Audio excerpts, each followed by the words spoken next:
Bismillahirrahmanirrahim. Assalamualaikum warahmatullahi wabarakatuh. Alhamdulillahi rabbil alamin. Wassalatu wassalamu ala ashrafil anbiya'i wal mursalin wa ala alihi wa sahbihi ajma'in. Pada hari ini saya akan membentangkan satu hikam di bawah subjek dirasah at-tasawuf an-nasiyah, kod kursus USI 31602. Pertama sekali, nama diberi Muhammad Khairul Afif bin Karim, nombor matrik 060745. Nama pensyarah Prof. Madya Dr. Syed Hazrul Latfi bin Syed Omar. Saya daripada ISM Usuluddin SEM 2. Okey, seterusnya kita masuk kepada bab.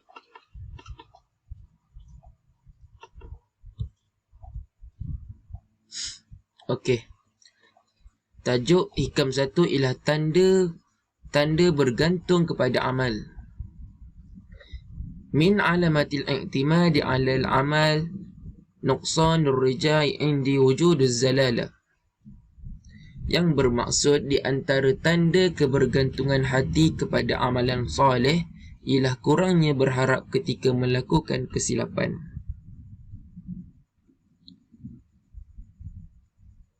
Okay, yang pertama, tanda-tanda seorang itu beramal apabila dia bergantung kepada amalannya ialah dia berasa berharap kepada rahmat Allah akan berkurang ketika mereka melakukan kesilapan dan kesalahan.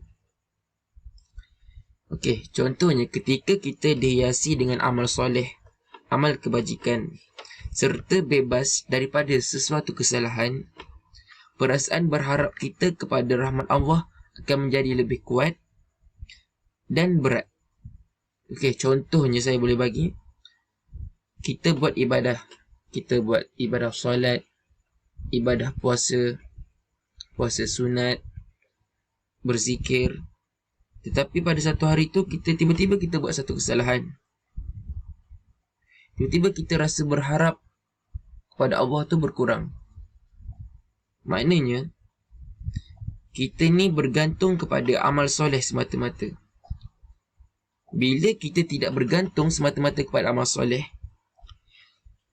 walaupun kita ni membuat kesilapan, membuat salah, rasa berharap kita tetap pada Allah SWT. Rasa berharap kita lebih kuat kepada Allah Ta'ala. Bila kita buat kesilapan, kita memohon ampun kepada Allah SWT. Maksudnya kita berharap kepada dia, ya Allah, ampunkan dosa aku, ya Allah. Kau satu-satunya yang memperbaiki diri aku, ya Allah. Kaulah Tuhan sekalian alam.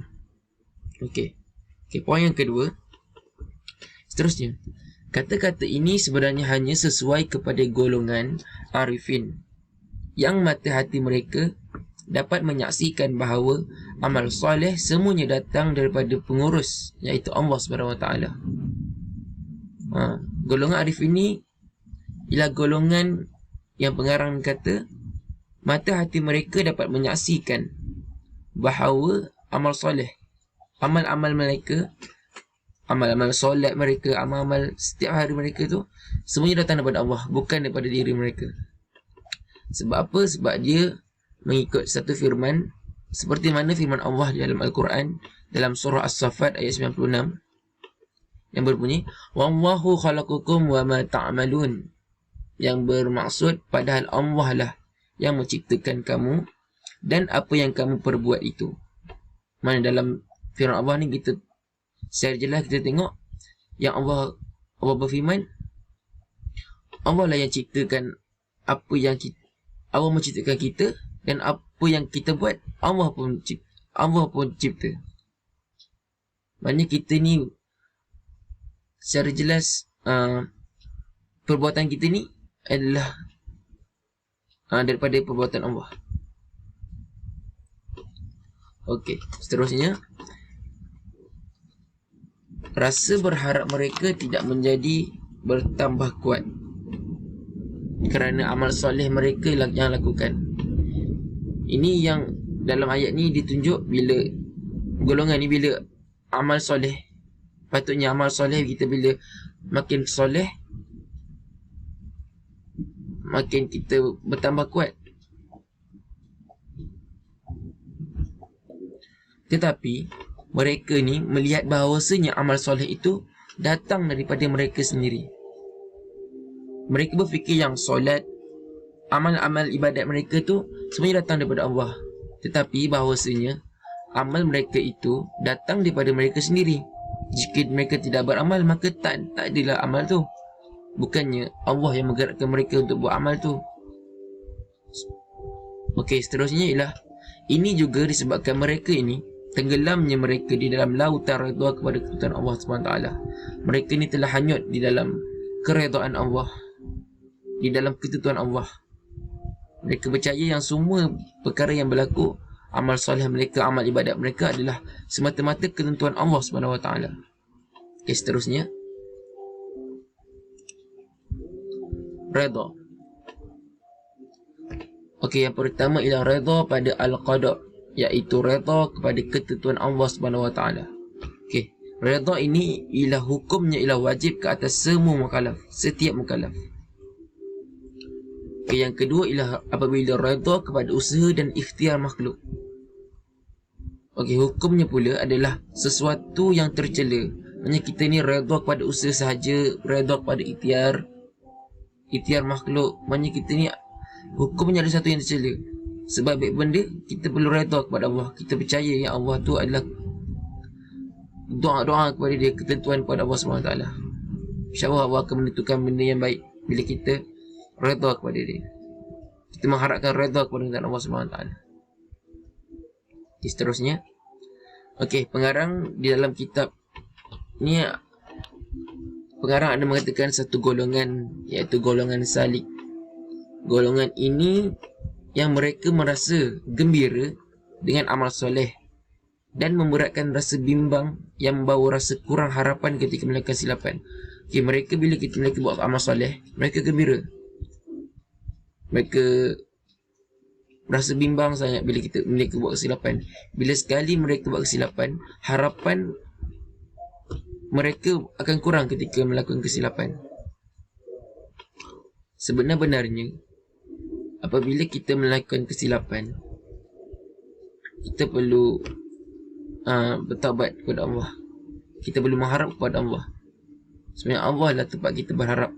Sebab Allah itulah Tuhan sekalian alam, Tuhan yang mencipta kita, Tuhan yang mencipta sesiapa makhluk di dalam dunia ni. Maksudnya bila kita buat satu kesilapan, kita harap kita kepada Allah tu mestilah tinggi.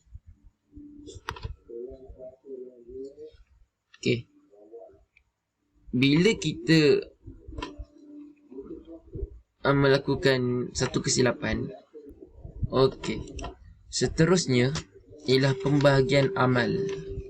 Okay, dalam amal saya dapat simpulkan ada 3 pembahagian amal. Okay, yang pertama ialah amal memperbaiki hati, iaitu taubat. Pertama, taubat. Bila kita buat kesilapan, kita buat dosa kepada Allah SWT, kita buat maksiat, cara-cara untuk kita menyesal dengan perkara tersebut ialah taubat. Taubat kepada Allah SWT. Solat sunat taubat, memohon kepada Allah, memohon maaf kepada Allah, memohon ampun kepada Allah. Yang kedua ialah takwa. Takwa ialah takut kepada Allah. Lepas kita bertaubat, kita jangan buat lagi kesilapan tersebut, maksiat tersebut, sebab kita takut kepada Allah. Bila kita nak buat satu kesalahan, satu dosa, kita ingat takwa kepada Allah, takut kepada Allah. Yang ketiga ialah istiqamah. Lepas tu, bila kita dah taubat, kita dah takut kepada Allah, kita istiqamah hari-hari supaya kita di doa, supaya kita dielakkan daripada buat kesilapan yang sama. Okey, yang seterusnya ialah memperbaiki hati. Pertama ialah ikhlas, mengikhlaskan dalam hati sesuatu perkara dengan ikhlas, buat ibadah dengan ikhlas, sedekah dengan ikhlas, tolong orang dengan ikhlas, barulah hati kita ni dapat diperbaiki. Okey, yang kedua ialah benar, membenarkan. Orang kata itu benar, orang cakap apa benar. Macam ketika zaman Rasulullah, ketika peristiwa Isra dan Miraj, apabila Rasulullah bercerita tentang Isra dan Miraj, sahabat baginda Abu Bakar As-Siddiq membenarkan kata-kata baginda, walaupun ketika itu Arab-Arab jahiliyah semua meremehkan baginda. Tapi sahabat ni dia membenarkan apa yang dikatakan oleh baginda. Dengan cara itu dia boleh membaiki hati dia. Okey, seterusnya ialah tenang. Kita tenang dengan segala apa yang kita buat. Bila kita ikhlas, kita benar, kita akan merasakan tenang. Itulah macam tanda hati kita ni telah diperbaiki dengan rasa tenang. Okay, yang ketiga ialah memperbaiki roh. Roh ni ialah rohani, dalaman kita, spiritual kita. Yang pertama ialah tafakur, yang kedua ialah penyaksian, dan yang ketiga ialah mengenal. Mengenal apa? Mengenal Allah SWT. Dengan cara ni kita dapat memperbaiki roh kita. InsyaAllah, sekian daripada saya. Assalamualaikum warahmatullahi wabarakatuh.